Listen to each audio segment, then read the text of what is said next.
పోలీసుల సమాచారం మేరకు పటేల్ నగర్ లో ఎస్కే ఫుడ్ ప్రొడక్షన్ పేరుతో అల్లం వెల్లుల్లి పేస్ట్ తయారు చేసి అమ్మకాలు చేస్తున్న మహమ్మద్ ఫైజల్ దుకాణంపై దాడులు చేశారు. ఫైజల్ తమ ఉత్పత్తులను వినియోగదారులకు, కిరాణా దుకాణాలకు అమ్ముతున్నారని తెలిపారు. ఈ paste titanium dioxide, turmeric powder తో కలిపి తయారు చేస్తున్నారని, ఇవి food safety and standards authority of India ప్రమాణాలను పాటించడం లేదని గుర్తించినట్లు తెలిపారు.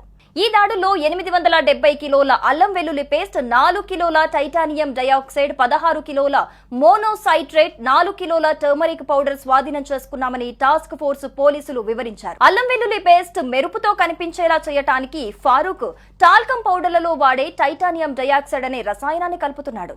ఇది మానవ ఆరోగ్యానికి అత్యంత ప్రమాదకరమైనదిగా గుర్తించారు. ఈ కెమికల్ మానవ శరీరంలో డిఎన్ఏను ధ్వంసం చేసి క్యాన్సర్ వంటి వ్యాధులకు దారితీస్తుందనే నివేదికలున్నాయని తెలిపారు. ఇటీవల ఇదే రకంగా ఫారూక్ సోదరుడు కూడా కల్తీ అల్లం వెల్లుల్లి పేస్ట్ తయారీ కేసులో అరెస్ట్ అయ్యాడని, జైలు నుంచి బయటకొచ్చిన తర్వాత ఆ దందాను ఆపేశాడని పోలీసులు గుర్తించారు. అయితే ఇప్పుడు ఫారూక్ మళ్లీ అదే వ్యాపారాన్ని వేరే రూపంలో ప్రారంభించినట్లు వెల్లడించారు.